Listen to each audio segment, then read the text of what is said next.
Hey, I'm Ali from Little Hill Homestead. I'm in the middle of making a large batch, medium-sized batch, of my whipped body butter, and so I thought I would show you guys how I do that. I have really bad eczema. I get it on my hands and feet. It's hereditary. My mom and my sister both have it as well. And if I use like commercial lotions or sunscreen or anything that has chemicals, I get eczema horribly bad, really itchy little blisters and stuff. I can't remember the kind of eczema. A lot of people call it like housewife or dish soap or something like that. A lot of people say it's from doing too many dishes and it strips your hands of the oil. I don't know if that's true, but either way, I make this body butter and it's really the only lotion that I use. It doesn't cause me to have any issues, flare-ups or breakouts or whatever you want to call it with eczema. I've given it to people that have kids as well, and it worked on babies too, and it's super neutral. There isn't a lot in it, and so it's something that I feel comfortable me using on my body, but also giving to people as well for their children. So if you guys want to find out how I make this, I already made one batch. I'm going to show you guys exactly how to make it, but I wanted to show you, I threw the bag away. So I buy shea butter, raw shea butter. I buy it a pound at a time. I get it on Amazon. It's the most reasonable price. And you want to look for unrefined raw shea butter. I get the white one. It's just the least scented one. It still has a nutty smell to it, kind of a natural type of I don't know. It has a smell. Raw shea butter does. I originally tried to buy like commercial raw shea butter mixed lotions, and they too caused me to break out. So they have chemicals in them. Of course, everything does, right? So this is what worked for me, but I wanted to show you. So raw shea butter, this is what it usually looks like. It comes in a big hunk. It's really kind of like the texture of coconut oil. So when I make my whipped shea butter, see the texture difference? This is like foamy and like much easier to scoop out of the container. And of course I store it in mason jars because it's me. But I wanted to show you guys really quickly how we make it.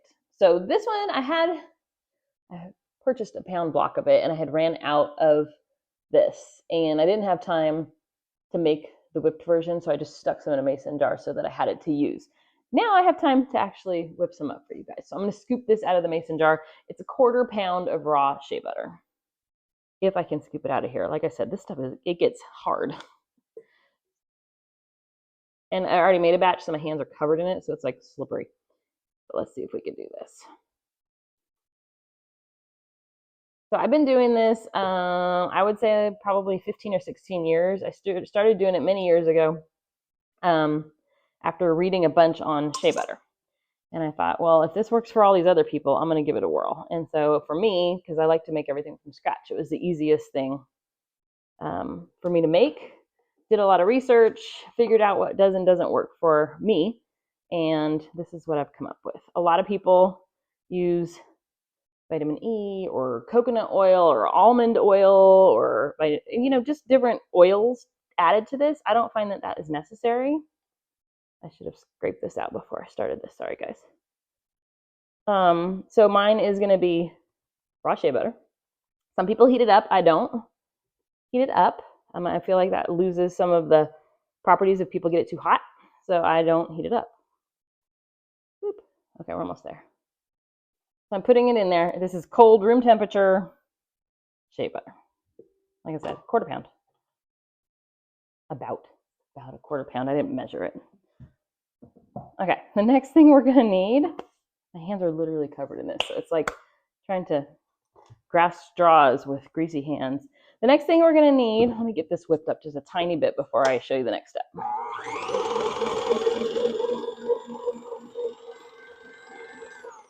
Okay, I'm going to put into a 1/4 pound, 6 tablespoons of this is just cornstarch. You can use arrowroot as well. It just depends on what you've got on hand or what you're comfortable using. I put it on my skin. I'm not as worried about it. So I just use this Argo brand because I can get it for cheap. I know that's just 2 tablespoons, you guys. I should have grabbed a tablespoon. So 6 teaspoons or 2 tablespoons of cornstarch. Now I'm just going to turn this on. It wouldn't be me if I didn't make a mess with the mixer, right?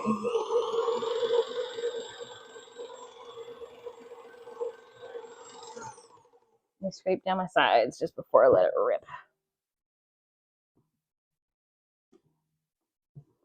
So to get it really good and aerated, I am going to turn my mixer on and let it go for about 5 to 7 minutes. Kind of just eyeball it. The longer you whip it, the more air it gets in it, the better of a whipped body butter it's going to be. Okay, I'm going to put it down. I'm going to let it rip. I'll bring you back in like 5 to 7 minutes as soon as I feel like the consistency is getting better.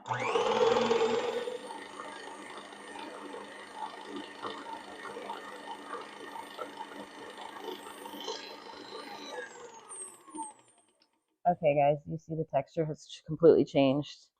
It's now like foamy and like whipped cream feeling. That's what we're going for. I'm going to bring you back over here and set you up. Hope I don't tip you guys over. So it's probably been 5 or 6 minutes since I turned it on. Now, you have a couple options at this point. And I should have said, I don't know if I said this or not, if I didn't. The reason we add cornstarch is because shea butter is really oily. It like leaves a slick oil layer on your skin. The cornstarch helps it not feel so oily. I totally spilled it all over myself. Don't even. So we add the cornstarch for that, and it has no reaction. At least on my skin, it's never had a reaction. So this is what I would just call like unscented shea butter. If you guys want to add any essential oils to it to give it a more pleasant scent, because like I said, shea butter is kind of just a very natural nutty smell, this is your chance to do that.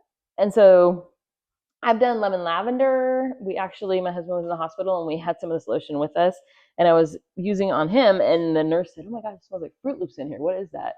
Or Fruity Pebbles, I think is what she said. But anyways, that was a lemon lavender. I just did like 15 drops of lemon and 15 drops of lavender. Today, let's see, I'm using one called Smiles for Miles. It's an uplifting brand by Now. I'm using that one today. Frankincense is another really good one to use on the skin. It has really good benefits. If you have like scars that you're trying to get rid of, you can add vitamin E. That helps heal scars. So just do a little bit of research on what essential oil you feel comfortable putting on your skin, because I know some are not necessarily the best to put on your skin. So like when I do citruses, I don't do a ton of drops of citrus because it is more harsh than like say frankincense or lavender or something like that. So kind of do a little research and use your best judgment on that. But I am going to add 20 to 25 drops of this lemon. This one has orange, bergamot, grapefruit, lime, lemon, cinnamon bark, nutmeg, ginger, and a little bit of vanilla extract. And it's kind of just a nice citrusy smell that I enjoy. But like I said, just do whatever you want to do. So I have it pretty much at the consistency I want it to be at.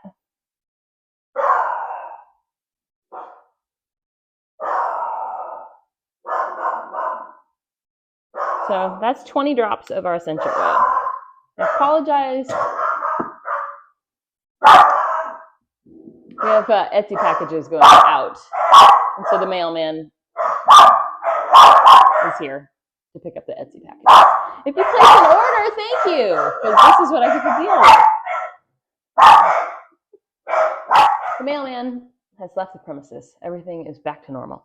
So I have our 20 drops of essential oil in here. I'm just going to turn it back on and get it incorporated into here.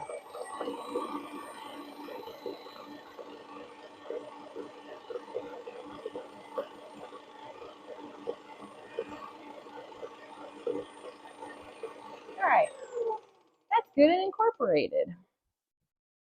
Let's see what we got, y'all.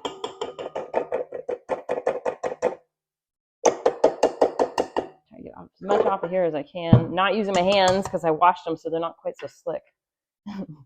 Okay, I keep mine, like I said earlier, in mason jars. So this one is the one that had the raw shea butter in it. It looks a little, not dirty. It looks a little cloudy because it had that in it, but it's fine.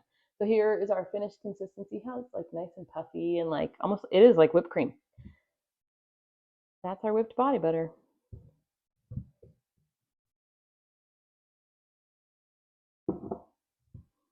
So the cornstarch that we added also helps it maintain this puffy consistency once you once you put it in the jars. So but mostly it's just to help it not feel so greasy on your hands. So I pack that in there, and there's our beautiful body butter. I have a second container. This has a little bit from a previous batch that I'm gonna put the rest of this in. And like I said, we've been doing this for years, and great on sunburns, but I find it to be the best thing for my hands. I just put it on at night before I go to bed or in the middle of the day. Actually, this little jar, sometimes I'll keep in my purse if I'm having some bad eczema issues. But this, I'm not saying will work for everybody. I'm just saying this works for me. And if you're not using it for eczema, it just feels awesome on the skin. It's just a great natural moisturizer. So there's our finished whipped body butter. Isn't it pretty? So I ended up getting 3 jars out of about half a pound of it. So $5 made me 3 jars. And like I said, I don't know if it was in this video. I filmed this a couple times. The local farmers market sells this size. They're about $8 to $10 a jar. We ended up getting 3 jars. So that'll be $30 for $5. So that's why I make my own. 1, I know what's in it, and 2, it's significantly cheaper. And with my mixer, some people are like, oh my gosh, you're putting shea butter and essential oils in your kitchen mixer that you eat out of. Yes, because I wash it with really, really, really hot water and lots of dish soap. And I feel like I get it really good and clean. You'll know if it's not clean because it's still going to be oily. So I go ahead and do that, and I feel comfortable using it for food later without any issues. So there you go. That is our whipped body butter, whipped shea butter recipe. If you guys give it a try, let me know what scent combinations you guys add into it. I'm always looking for fun new ones, or if you have an essential oil that you know is great for the skin. Geranium is one that I've read on. I don't really want to smell like geraniums, though. Roses. I'm just not one to smell like really strong flowers. So I try to pick neutral scents that go with other things that I'm wearing without issues. Anyways, enough rambling. I hope you guys go and make this, and if you do, let me know how it turns out. Appreciate you watching.